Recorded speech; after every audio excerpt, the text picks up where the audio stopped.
Viacom CBS unveiled a new management team for Paramount Pictures, one of the oldest, most iconic movie studios in existence. And now this new management, galvanized by their new CEO, Brian Robbins, who was previously the president of Nickelodeon, Brian Robbins and this new internal team is predicating the company's forward-thinking direction with a greater push for streaming, i.e. Paramount Plus. Now, this is likely going to reduce, according to sources, the number of theatrical releases by about half a year from Paramount Pictures. Normally, Paramount Pictures looks at about a dozen theatrical releases a year, having that probably about 5 or 6 now, somewhere around that ballpark, with a greater emphasis on, the best buzzword ever now, content, with a greater emphasis on content for streaming services such as direct to streaming shows, direct to streaming movies, specials, and stuff like that. Paramount was very late to get in the game with this. As we talked about back when Paramount Plus was launching, was getting advertised on the Super Bowl commercials and all that stuff. We talked about how they were always kind of the supplier of content to Netflix. Why you could watch things like Friday the 13th and Jackass and South Park on other platforms before they came out with Paramount Plus. And now they're playing catch up. But honestly, I was surprised. I don't know if you went this far, Dom, to look into this, but I was surprised. Paramount Plus sits at 42 million subscribers at the moment. That's more than I thought. That is far, far more than I thought, because I don't know a single person outside of myself who has Paramount Plus. It's all SpongeBob and Paw Patrol. No, I'm willing to bet. I'm no willing source. To bet it's a lot of parents. That's just intuition. That's a good point. It's like how Disney Plus is like half for nerds, but also half as a babysitting tool for everyone's kids. You know what I'm talking about? Sure. Again, pure intuition. I don't know, but that's my gut feeling. But they're a bit ahead of schedule. They wanted to release reach 65 to 75 million subscribers by 2024. But the big thing is, and I want to get your thoughts on it too, Dom. But you know what the big thing is, though, is that if you look at 10 years ago, because the crux of this story is not just the new management, but it's the new direction with Paramount Plus. Yeah. Just 10 years ago, Paramount was atop the theatrical world. They had Kung Fu Panda 2. That was a huge hit. They had Super 8. They had Puss in Boots. They had Transformers. Love it or hate it. And talking in monetary purposes, made a lot of money. Yeah, but monetarily, I know if anyone were to listen to that string of films, you might think, Jesus Christ, maybe they're not doing so hot. But in terms of money, they were pulling it in. Yeah, because that's what it comes down to. That's what it comes down to at the end of the day in this context, is the money. But the other thing was, not only with blockbusters, they were really good with counter programming, like movies that were, aimed for adults that didn't want to see a superhero action affair animated kids movie. Movies like Cloverfield, like Book Club, like Failure to Launch, like Overlord, like that. And they were strong in that. And then there's I want to get your thoughts on this. I don't want to go super long-winded quite yet, because I do have a few more other points to make, but I'll kind of talk about why this was sort of heading in this direction for a while now. But I want to get your opinion on it, Dave. Yeah, it's one of those flashpoint moments where that kind of scratches your head. You don't, at least at first.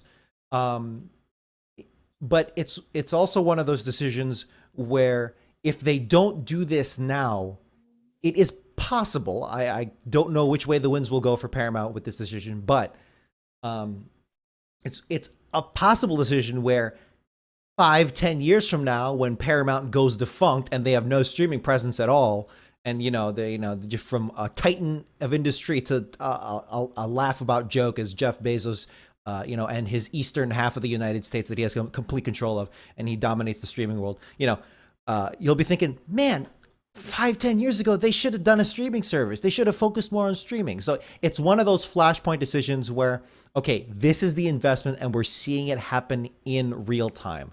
And to be frank, there's half of me is going like, you know what? Yeah, this is probably the way it goes. I know we're in a glut of content, of streaming, and we're all sick of it, but you got to get into this game now or innovate in some other way. But unless someone else comes up with that, with the capital, which feel free, I love to break free from this hell, but hell of just an abundance of content. Here's me with the first world problems, but you know what I mean, right? Where it's like, unless you find a completely brand new novel idea, you got to get a piece of this pie now. And this is Paramount doing that. So it is the most sensible decision. How they execute that plan, that's up to them. That's season 2 of iCarly, baby. That's where, yeah. And the next Star Trek film, they just announced, I think this news just came out, a whole slew of Star Trek stuff. Because, of course, they're banking on those IPs. And Star Trek is one of those, Disney has their Star Wars and the Marvel. Star Trek, one of them. It's SpongeBob, it's Nickelodeon, and all of that. And then Star Trek is another tentpole IP for them. So, yeah, getting into streaming, that's gonna be interesting. And this is... it's kind of like mixed reactions where it's like, oh, okay, cool. It's one of those it's almost like such a sensible decision that it almost seems blasé. You know what I'm talking about? A little bit. There's some behind the scenes drama of like studio executives, like, well, things were going so well and then they ousted. I don't give a crap about any of that. If anything, yeah, that's capitalism, baby. He served his purpose. He righted the ship. Things were going great. Now we gotta evolve and move on. So again. It's just kind of a decision that will only be talked about in mass, truly, when something goes wrong or when suddenly they're at the top of the game. We don't know. So yeah. Now you're absolutely right there. I mean, but like there are other dominoes that had to fall for it to really get this bad for Paramount, because it is bad. It's not good. It's not good that one of the most iconic movie studios now is pivoting to almost really pivot away from theatrical releases in favor of streaming. And I go back to thinking too that, like, I don't think streaming is a replacement for movie theaters. I think streaming is a replacement for cable television. I think that's becoming more abundantly clear with each passing year, especially accelerated by the pandemic too. But when it came to Paramount, though, what really screwed Paramount was this move that I actually read about over the week. When DreamWorks left for Fox and then Disney bought Marvel, Paramount sold the theatrical rights of a lot of their movies to their competitors on that. Paramount once held the theatrical rights to Thor, Captain America, and Iron Man and sold them.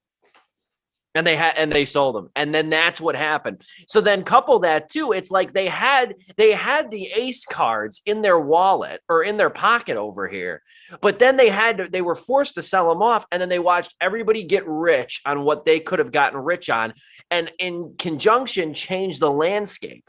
So they saw that their Star Trek reboot, Paramount Star Trek reboot, was cannibalized by Disney's Star Wars and then Guardians of the Galaxy. And that Transformers and Teenage Mutant Ninja Turtles fizzled at the box office. Really, the only hugely bankable blockbuster franchise that they still have in their midst is Mission Impossible. Yeah. That's the only, constant blockbuster property. And then finally, too, the other thing and this just sucks in general, is that audiences don't show up for movies like they used to anymore. They don't go to theaters to see something that really doesn't need the big screen experience, but could still be a good movie, a nice time at the movies. And Paramount, over the last several years, they had Annihilation, they had Whiskey Tango Foxtrot, they had Suburbicon, they had Downsizing, they had Overlord, they had Baywatch, they had Office Christmas Party. Remember that one? They had all of these movies that were like counter-programming, medium budget comedies, horror movies, science fiction, dramas, whatever, that just didn't do well at the box office because people aren't going to see those types of movies in the theater with the frequency like they used to. Now, they did have A Quiet Place Part 2. They did have Sonic before the pandemic, and they also did have Rocket Man, which was a big success for them as well. But the pandemic screwed them too, and I'll end with this, and this is kind of why we end up where we're at. The 2020 was supposed to be a pretty bounce back year for Paramount. You had Sonic, which got a pretty good run, I think over 300 million worldwide. But then they had the SpongeBob movie, which was supposed to go to theaters, that wound up going on Paramount Plus. They had Top Gun 2, which I don't know if that's ever going to come out. That's going to be the next No Time to Die. And then they had A Quiet Place Part 2, which did well in theaters, but again, under pandemic conditions versus what it could have been last year in a normal world. So Paramount really almost had no choice because they funneled money into Paramount Plus, created that, and then wound up seeing the big blockbuster franchises that were going to bring them back to relevance and bring them back in the black.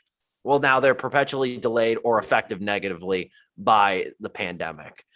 And there you have why we're in the situation we are now with Paramount. So Paramount might survive. I don't know if it's ever going to thrive, though, to quote Scott Mendelson on that last point.